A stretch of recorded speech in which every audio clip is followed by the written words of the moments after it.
What's up, everybody, and welcome back to another episode of Rate That Full Art Supporter. And today we're going to be looking at the one and only Battle Reporter. Let's stop right there. Battle Reporter, I kind of forgot it had a full art, and frankly that's because when this was actually available, this card was really, really bad. It was, well, very bad. I can't even say this.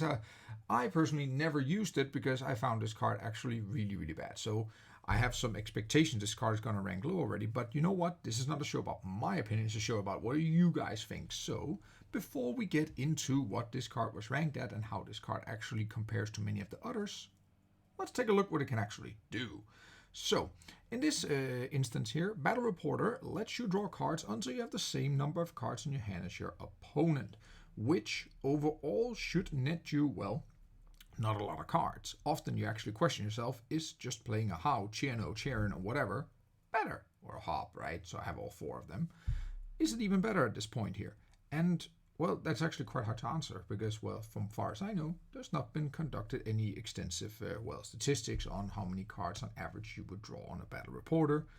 And this probably stems from the fact that it was not really used in the first place. So I find this very interesting and, well, to say the least, I would like to hear from anybody of you if you have actually used this competitively. So, well, that's what it does. So before we get into the actual ranking, there's one more thing we should do.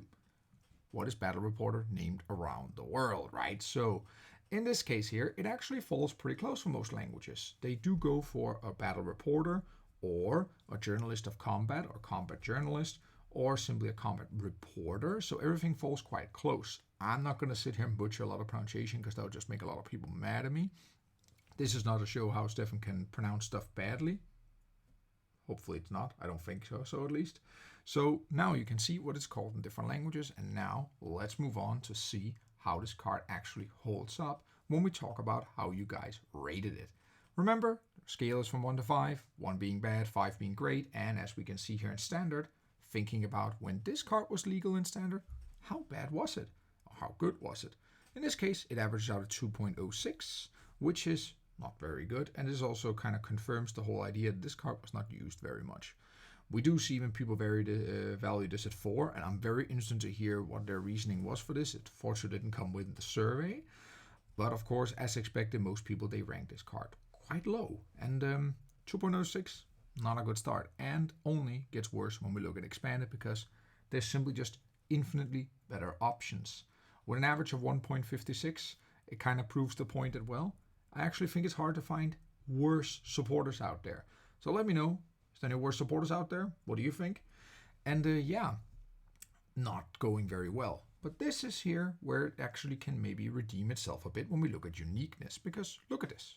A card like this is actually quite unique in this game. I can only come up with one supporter that does something similar, and that was definitely not a full art supporter, but another supporter which was Holland Scientist. The difference only being you discard a card first and then you drew until you had the same number of cards in your hand as your opponent. Well, that also at least saves Battle Reporter for a bit, resolving in an average, in this case here, of 3.25, which is a very decent average and definitely helps its overall ranking quite a bit, to be honest. And that comes with the final of the 4 pillars we're going to value that, which is artwork. And just like many other full art supporters, we do see that overall, very high average, 3.75, and actually 3.75 is quite low compared to the others. But for its overall average, it does certainly help it. And maybe, just maybe, this is not the worst supporter out there. Better than Sharon, maybe. Let's see about that. And this here takes us to the actual final score, where we put all these 4 different scores together, value them equally, 1/4 each, and we get a compiled average of 2.66, which you have watched in the previous episodes, you know, this is not the worst. It's not even second worst anymore. And in fact, Battle Reporter sneaks in on a 10th spot on the ranking list so far, resulting in, well, yeah, 10th place, which is definitely better than 2 other supporters so far, because we're 12 episodes in, so it's better than Pokemon Fan Club and Charon.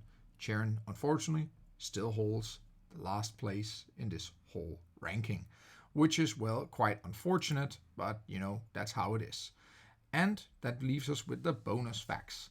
And for the bonus facts, let's look at what you guys sent in. And remember, if you want your bonus facts displayed for a different supporter, fill out the survey, the link to it in the description below. And we'll see if your bonus facts can make it here into the episode. So, mostly flying electric type. And yeah, the question still remains, has it ever been used in an actual competitive deck? With success. And yes, still better than Sharon. That is very, very true. Take a look at it for a while, guys. This is what you guys think about Battle Reporter. And you know what? With that said, that leaves us up with only one thing left in this episode, and that is, who's up next? And I thought Battle Reporter was bad. Here's Fossil Researcher. What do you guys think about it? Well, there's only one way to figure out. Let's wait for the next episode. Hope you guys enjoyed today's episode. And with that said, until next time.